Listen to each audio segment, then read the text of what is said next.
February 21st. Treatment of contaminated houses. Leviticus chapter 14, verses 33 through 57. Then the Lord said to Moses and Aaron, "When you arrive in Canaan, the land I am giving you as your own possession, I may contaminate some of the houses in your land with mildew. The owner of such house must then go to the priest and say, 'It appears that my house has some kind of mildew.' Before the priest goes in to inspect the house, he must have the house emptied, so nothing inside will be pronounced ceremonially unclean. Then the priest will go in and examine the mildew on the walls. If he finds greenish or reddish streaks and the contamination appears to go deeper than the wall's surface, the priest will step outside the door and put the house in quarantine for 7 days. On the seventh day, the priest must return for another inspection. If he finds that the mildew on the walls of the house has spread, the priest must order that the stones from those areas be removed. The contaminated material will then be taken outside the town to an area designated as ceremonially unclean. Next, the inside walls of the entire house must be scraped thoroughly and the scrapings dumped in the unclean place outside of the town. Other stones will be brought in to replace the ones that were removed, and the walls will be replastered. But if the mildew reappears after all the stones have been replaced and the house has been scraped and replastered, the priest must return and inspect the house again. If he finds that the mildew has spread, the walls are clearly contaminated with a serious mildew, and the house is defiled. It must be torn down, and all its stones, timbers, and plaster must be carried out of the town to the place designated as ceremonially unclean. Those who enter the house during the second period of quarantine will be ceremonially unclean until evening, and all who sleep or eat in the house must wash their clothing. But if the priest returns for his inspection and finds that the mildew has not reappeared in the house after the fresh plastering, he will pronounce it clean because the mildew is clearly gone. To purify the house, the priest must take 2 birds, a stick of cedar, some scarlet yarn, and a hyssop branch. He will slaughter one of the birds over a clay pot filled with fresh water.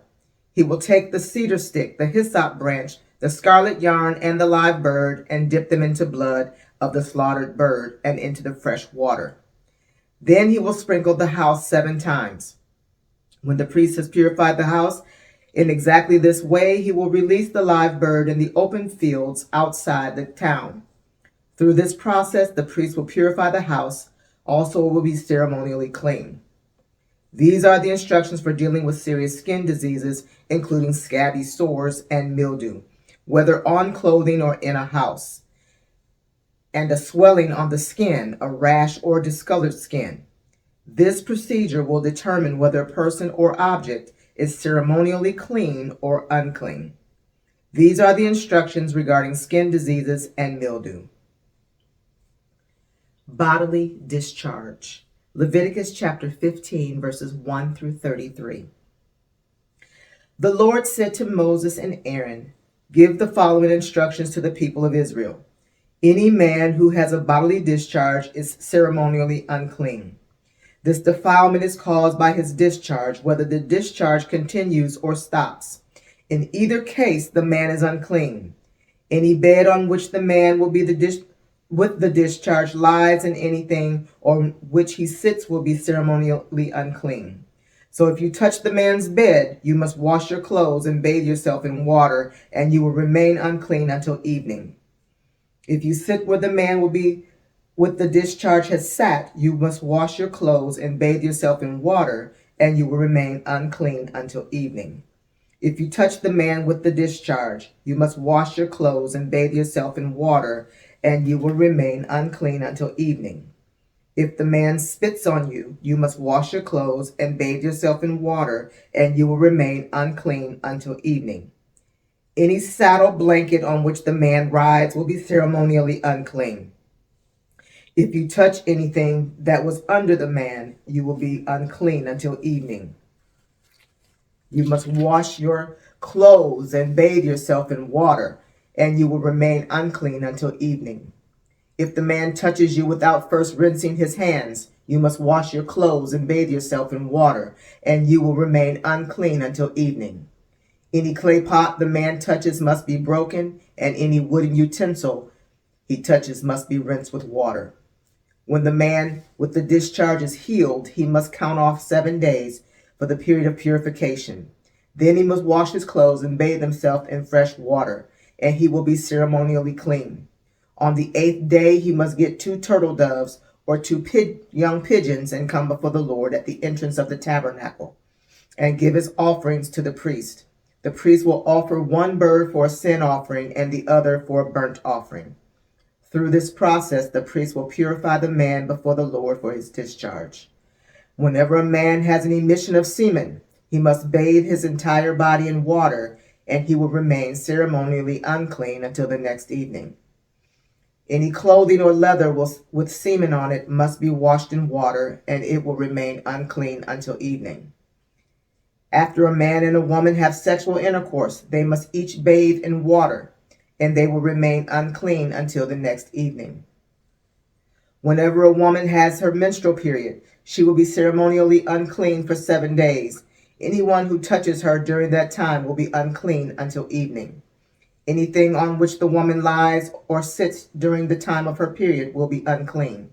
If any of you touch her bed, you must wash your clothes and bathe yourself in water, and you will remain unclean until evening.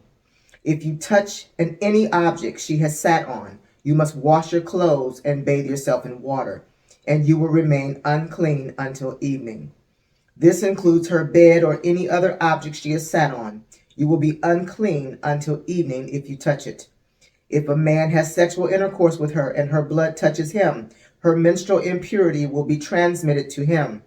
He will remain unclean for 7 days, and any bed on which he lies will be unclean.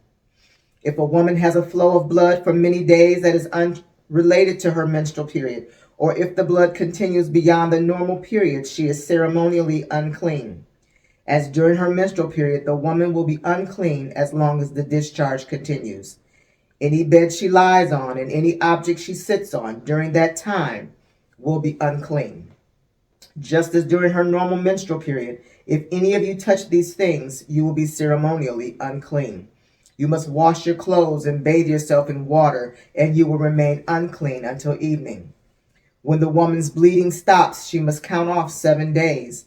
Then she will be ceremonially clean. On the 8th day, she must bring 2 turtle doves or 2 young pigeons and present them to the priest at the entrance of the tabernacle. The priest will offer 1 for a sin offering and the other for a burnt offering. Through this process, the priest will purify her before the Lord for the ceremonial impurity caused by her bleeding. This is how you will guard the people of Israel from ceremonial uncleanness. Otherwise, they would die, for their impurity would defile my tabernacle that stands among them. These are the instructions for dealing with anyone who has a bodily discharge. A man who is unclean because of an emission of semen, or a woman during her menstrual period. It applies to any man or woman who has a bodily discharge and to a man who has sexual intercourse with a woman who is ceremonially unclean. The Day of Atonement. Leviticus chapter 16, verses 1 through 34. The Lord spoke to Moses after the death of Aaron's 2 sons, who died after they entered the Lord's presence and burned the wrong kind of fire before him. The Lord said to Moses, "Warn your brother Aaron not to enter the most holy place behind the inner curtain whenever he chooses. If he does, he will die. For the ark's cover, the place of atonement, is there, and I myself am present in the cloud above the atonement cover. When Aaron enters the sanctuary area, he must follow these instructions fully. He must bring a young bull for a sin offering and a ram for a burnt offering. He must put on his linen tunic and the linen undergarments worn next to his body. He must tie the linen sash around his waist and put the linen turban on his head. These are sacred garments, so he must bathe himself in water before he puts them on. Aaron must take from the community of Israel 2 male goats for a sin offering and a ram for a burnt offering. Aaron will present his own bull as a sin offering to purify himself and his family, making them right with the Lord. Then he must take the 2 male goats and present them to the Lord at the entrance of the tabernacle. He is to cast sacred lots to determine which goat will be reserved as an offering of the Lord, and which will carry the sins of the people to the wilderness of Azil. Aaron will then present as a sin offering the goat chosen by Lot for the Lord. The other goat, the scapegoat chosen by Lot to be sent away, will be kept alive, standing before the Lord. When it is sent away to Azazel in the wilderness, the people will be purified and made right with the Lord. Aaron will present his own bull as a sin offering to purify himself and his family, making them right with the Lord. After he has slaughtered the bull as a sin offering, he will fill an incense burner with burning coals from the altar that stands before the Lord. Then he will take 2 handfuls of fragrant powdered incense and will carry the burner and the incense behind the inner curtain. There in the Lord's presence he will put the incense on the burning coals, so that a cloud of incense will rise over the ark's cover, the place of atonement that rests on the ark of the covenant. If he follows these instructions, he will not die. Then he must take some of the blood of the bull, dip his finger in it, and sprinkle it on the east side of the atonement cover. He must sprinkle blood 7 times with his finger in front of the atonement cover. Then Aaron must slaughter the first goat as a sin offering for the people and carry its blood behind the inner curtain. There he will sprinkle the goat's blood over the atonement cover and in front of it, just as he did with the bull's blood. Through this process, he will purify the most holy place, and he will do the same for the entire tabernacle because of the defiling sin and the rebellion of the Israelites. No one else is allowed inside the tabernacle when Aaron enters it for the purification ceremony in the most holy place. No one may enter until he comes out again after purifying himself, his family, and all the congregation of Israel, making them right with the Lord. Then Aaron will come out to purify the altar that stands before the Lord. He will do this by taking some of the blood from the bull and the goat and putting it on each of the horns of the altar. Then he must sprinkle the blood with his finger 7 times over the altar. In this way, he will cleanse it from Israel's defilement and make it holy. When Aaron has finished purifying the most holy place and the tabernacle and the altar, he must present the live goat.